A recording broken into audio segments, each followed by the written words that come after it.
I have a distinguished guest. He did 2 projects regarding the Baltimore Stallions. His book was called The Brief Brilliant History of the CFL Champion Franchise, and his documentary movie was called The Baltimore Stallions, Charm City, Forgotten Champions. Please welcome to the podcast, Mr. Ron Snyder. Thank you for having me today. I appreciate the opportunity. Okay. Thank you as well, Ron, and I apologize for the technical difficulties earlier. All right. I'll ask you the question again. You've written about several other topics in Baltimore sports history, but this particular one, it's hard to believe it was over 30 years ago, and it's hard to believe that there are actually grown adults who were either very young or weren't alive when this happened with the Stallions, the brief time they were here. Tell us how you decided to do a documentary, both book-wise and film-wise, regarding the team. Well, I'm a lifelong Baltimore resident. I was 6 years old when the Colts left in '84. I was 18 when the Ravens arrived in '96.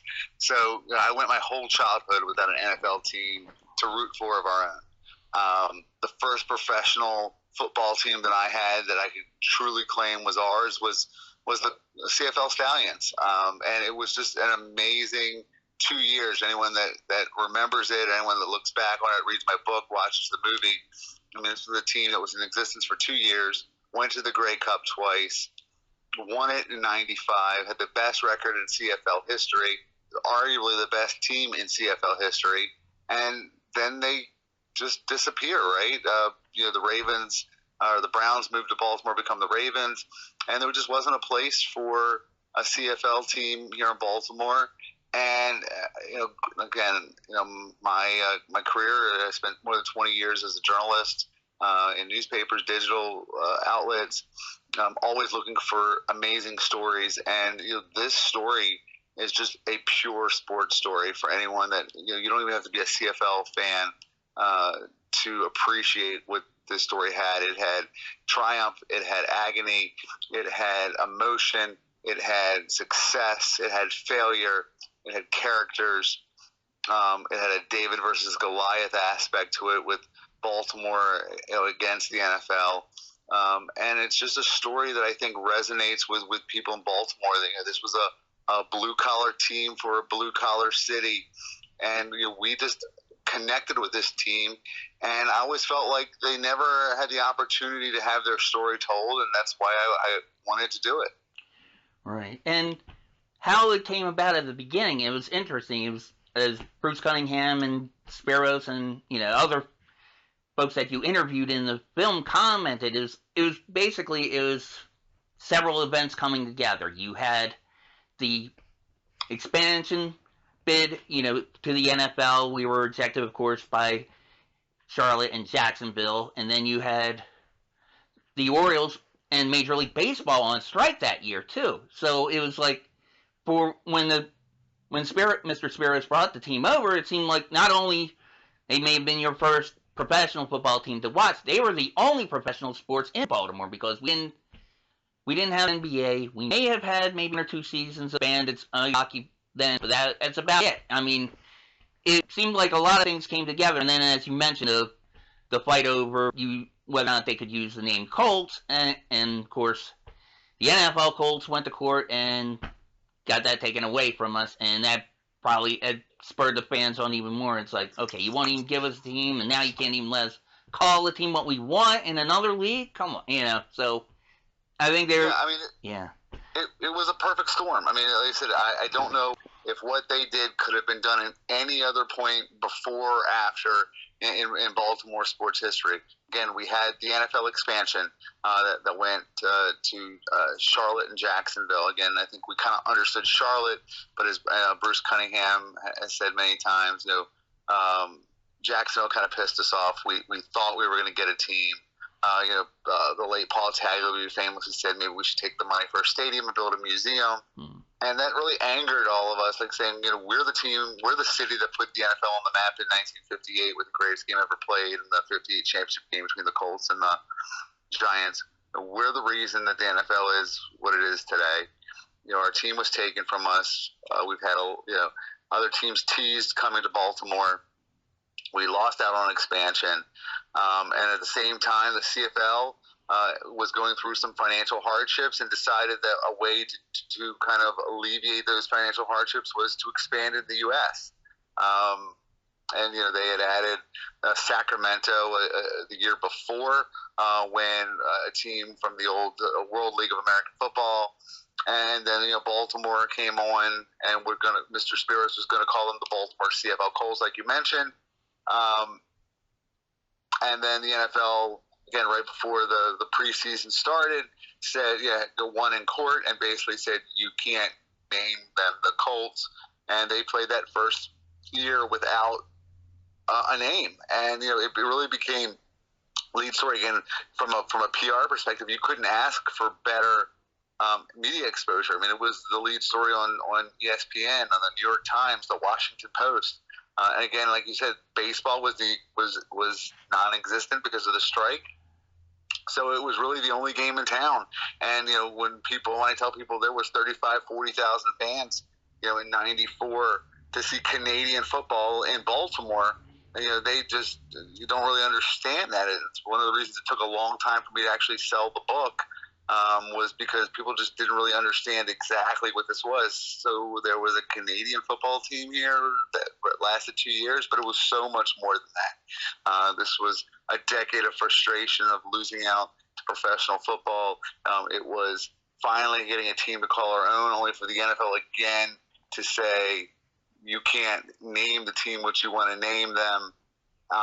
And we just embraced this team, and on top of that, they were good. I mean, I think that's something that doesn't happen with expansion teams. If this was the Las Vegas Posse, or the team from Birmingham, or the Shreveport Pirates, or any of those other teams that really didn't connect with their fans, I'm not sure there's no book, there's no documentary.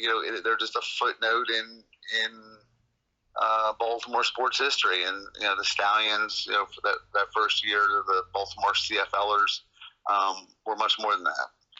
Yeah, and they did it. It seemed like they didn't want to just be an expansion team. They wanted to still have some connections to the CFL. That's why they got Don Matthews. They got players like Tracy Ham, who were experienced and successful in the league previously.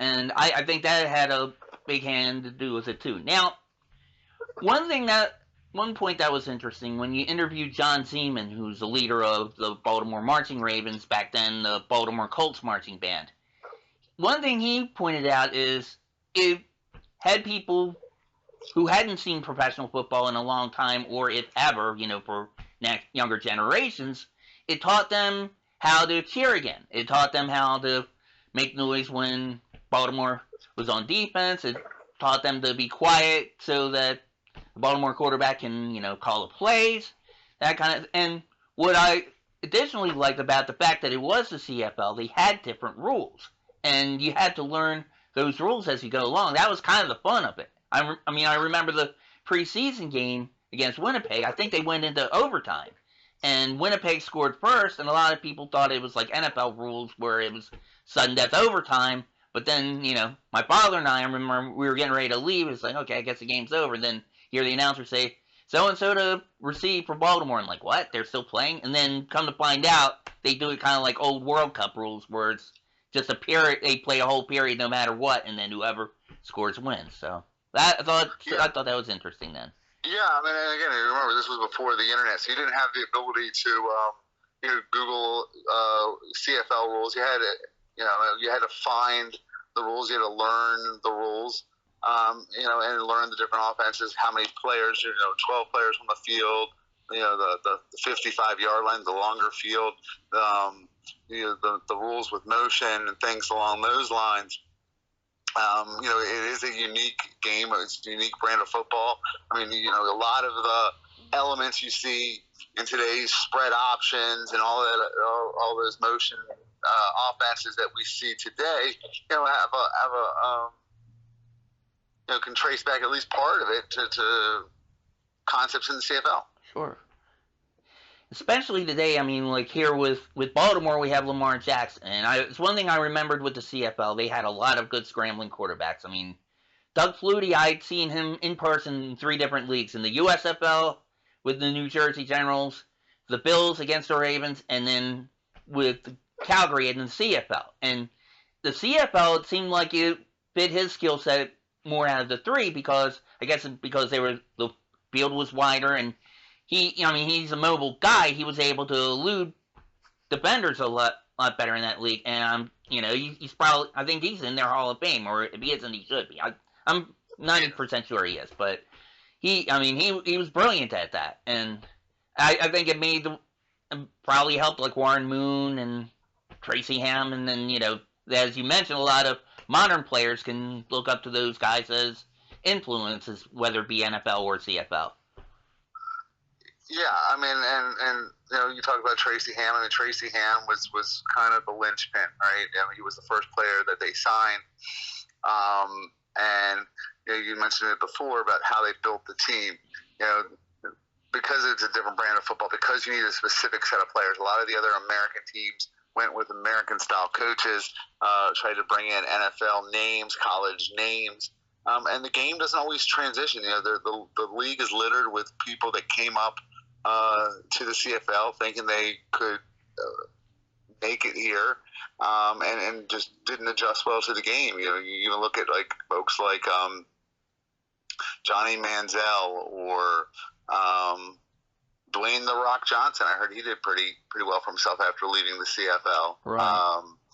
And Don Matthews was a CFL or lifer from a coach's perspective. They had Jim Pop, who understood the personnel, and they brought in CFL players that just meshed together. They also had the advantage of not having to have a certain number of Canadian-born players on the team, so they could select whoever they wanted because of U.S. labor rules, which is a complex story in and of itself. But it was a list of a group of players that just meshed right from the beginning.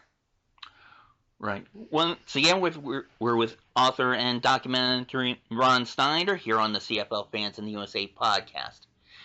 Now, Ron, one thing I gleaned from the screening that I attended at Towson University that you hosted back in September of 2024, you had a great Q&A session with a lot of the players. Bruce Cunningham, who was the narrator pretty much throughout the film itself. John Zeman, and then you had owner Mr. Jim Spiros. Now, one thing I found interesting, especially with these new rules that the CFL are coming out starting next year, Mr. Spiros said that he would like to host a preseason CFL game at M&T Bank Stadium. And I remember at that time I was thinking, okay, that would be cool. I would like to go to that. Except how are they going to fit a 110-yard CFL regulation field in M&T? The way they built that stadium, they basically put the seating bowl close to the action, and it didn't look like there would be enough room to make an extra field. But as you know, the CFL are changing their rules, and among them being field dimensions. And I thought, okay, well, maybe that's why he was thinking about that. Now, yeah. Go ahead. I'm sorry. Well, my question was going to be, the NFL has been trying to expand their game outside of the United States and hosting regular and preseason games in Europe and Mexico, Brazil, and then this year in Australia. Do you think the CFL is planning on doing anything like that, based on what you may have heard from Mr. Spiros or anyone else? Well, I know we would have. We would have loved to try to get something. Of course, the 25th anniversary of the Grey Cup happened during the pandemic, which is when my book came out. My book actually was published on March 13th. Came out March 13th, 2020. So if anyone looks back, that's kind of the day that the world shut down. Right. So it was not but it ended up being great for like media coverage because there was no live sports. So I had a lot of opportunities to speak to a lot of podcasts and radio interviews and things like that, as far as that goes. But there was hope. Maybe to do something at a preseason game. I don't know how far Mr. Spiros came along with that. There was the chance to try to maybe honor the team, and the Maryland Sports Hall of Fame. There's been a push for that as well. I don't know where those have gotten to in the last year or so. Mm-hmm. As far as the CFL expanding into the U.S., you know, you'd have to talk to those folks at the CFL, but I think there is a specific Canadian brand Right. that they're trying to build within the country. Look, the UFL is still trying to hold on. It looked like the ratings and attendance were up a little, but what I've watched, with the exception of a few cities, a little bit DC and St. Louis, they have a hard time. Everyone thinks that we can pitch the spring football or summer football. It's a tough sport to get behind. Finding the right spot in the sports schedule. The reason that football never worked in Birmingham, is because, again, it gets really hot in some of these places in the summertime, right? When you have spring football. On top of that, college football is king in a lot of these towns as well. A lot of these teams did well until college football rolled around, and these secondary sports are just a tough sell in the U.S. There's so many options now out there, vying for the sports dollar. You've seen the success that the PLL, the Premier Lacrosse League, has had, but it took years to build up. The UFL is existing. The USFL and the XFL have merged, and of course the XFL tried 2 other times to make it. There is a formula. There are some cities that seem to work in. Again, it worked in Baltimore with the CFL. St. Louis seems to have had success from a fan perspective in the UFL. But it's tough because, it's not cheap. There's television issues. There's ad issues. I would love to see it happen because, again, I think anytime you have more opportunities for athletes, more opportunities for people in media, more jobs, more affordable, family-friendly opportunities, I think is great, especially the way the pricing of a lot of sporting events is today. But I'm not sure it can make it. But I love to see it. I love to see them try one day. But it's going to, history tells me that it's a tough sell. Yeah, and the impression I'm getting from Canadian fans, I'm not so sure that the CFL wants to expand in the U.S., but I think they want to just get more viewers from the U.S. as far as, watching their games on TV or markets like that. And I think you made a good point on one of the interviews with you that I saw with Nestor. You had said that a lot of the other markets besides Baltimore were either warm weather or southern markets. Like as you mentioned, with Birmingham and Memphis and Shreveport, Louisiana, college football is big down there. NASCAR is big down there. But in the spring and the summer, there's scheduling conflicts with NASCAR, and then there's the temperature. And I've read. I follow the UFL as well. I follow a lot of their social groups, and a lot of people are like, "Why does Birmingham have a team? Why does Houston have a team? Hardly anybody comes out." They complain about having games on Sundays, on Easter, on Mother's Day. Well, things are different down there. It's kind of, like you said, it's the heat and just they have different priorities and different things they have to do down there, I guess. Yeah, and it's and you have to make sure you put a quality product on the field as well. Baltimore worked in part not just because of all the ancillary things that happened with the Colts name and everything else, but it was fun to watch. It was a good product, and it's hard enough for the NFL to find 32 good teams, at that level to put on a quality football. As we know, there are several teams that many weeks the product they put on the field is not necessarily the most watchable. Same with Major League Baseball and NBA. You take that down another level, trying to find, again, quality play is not easy. Again, anything they put on is any better than most athletes and most people could do anyway. But to get people to watch and consume it is not always easy. I agree. Now, Ron, let me ask you this. I had mentioned earlier about the CFL changing their rules, and allegedly the motivation for this is for revenue growth in the CFL because, much as they did in the 90s, as you had mentioned, they seem to be having some money problems in some markets, or they're having problems with bigger markets such as Toronto and Vancouver trying to bolster their attendance or that kind of thing. As far as a lot of Canadians that I've read on the groups, including the group that you and I belong to with my co-host Bill, a lot of them think that they're losing their identity of the CFL. They're selling out a lot of interest probably to the United States, and plus you've had a lot of the political stuff I really usually don't get into, but I mean, they are concerned about tariffs and other things between Canada and the United States. How do you feel about these new rules that Commissioner Johnson is proposing? Well, look, I think all sports are always tinkering with rules to try to, again, the sports fan is evolving, right? I mean, watching games live is, again, we're seeing a lot of networks trying to go live with sports a lot of times. CNBC going with a lot of sports broadcasts. But, again, the leagues are trying to evolve and trying to expand their market. Again, it's a balancing act because you want to try to grow the game. You want to make the game more exciting, but you also don't want to alienate the fans that are your core constituents.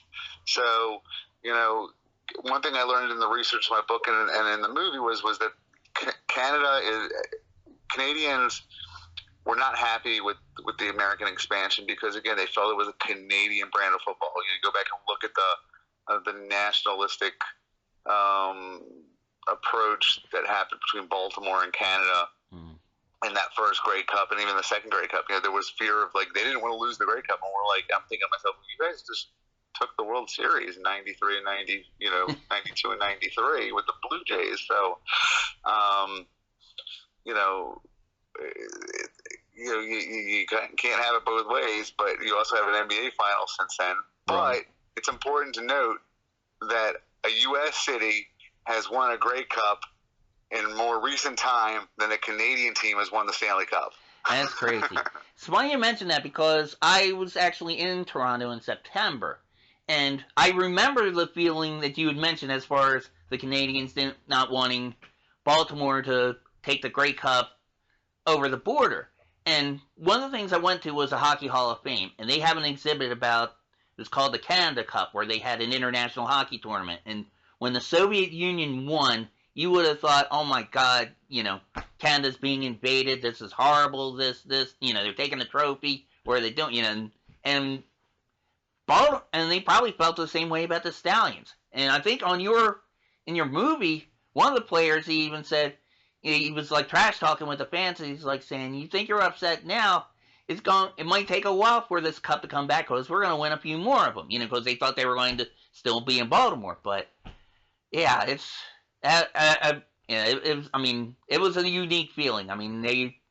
Plus the fact at that same time too, they had lost, you mentioned hockey, they had lost the Winnipeg Jets to Phoenix, they had lost the Quebec Nordiques to Denver to become the Colorado Avalanche, and then the Expos were talking about moving and eventually moved down the road to DC. So Canadians were kind of feeling like, man, we're losing our sports, we're losing everything. At least we had the CFL out. Now we got an American team that can win this? Oh my goodness. So yeah, I remember that well. And I remember local anchors when they would travel over there talking about that. And I don't know, it's you wrote a book about wrestling. It also reminded me of a wrestling storyline where Bret the Hitman Hart was a hero in Canada, but he was a villain in the U.S. And then when American wrestlers, even if they were good guys any other time, they were booed in Canada because it was like a USA versus Canada war in the wrestling ring. So I don't know. That's actually a great analogy, and I think that's kind of a great way of seeing it. Exactly. So actually is really really good analogy, and I remember that approach, that feud, and I think it involves Stone Cold Steve Austin and among others on the U.S. side. So that that really does make sense. Once again, we're with author and documentarian Ron Snyder here on the CFO Fans in the USA podcast. Ron, appreciate you coming on the show. Before we let you go, I'm sure, as mentioned, your book is available on Amazon, both in Kindle form and paperback, and the movie is out as well on YouTube. Where would you like to send our folks to see any of those or any other projects you have? Well, again, there's books are out there. The books out there. The movie is free for anyone to again. It was a labor of love to kind of make that come into fruition. So I was glad to kind of be able to preserve the story of that. Again, my book on the 88 Orioles, A Season to Forget, is out there on Amazon and all local bookstores online. I also have a book on pro wrestling, about independent pro wrestling, called Wrestling's New Golden Age. Again, available online and through Amazon. And I also have a book out about Cinderella teams, Cinderella at the Big Dance, looking at some of the great Cinderella teams in NCAA March Madness history. In this day and age of NIL, where you have fewer and fewer teams, it's a good read to go back and look and kind of see those underdog teams that just really don't exist like they do anymore. So they're all out there.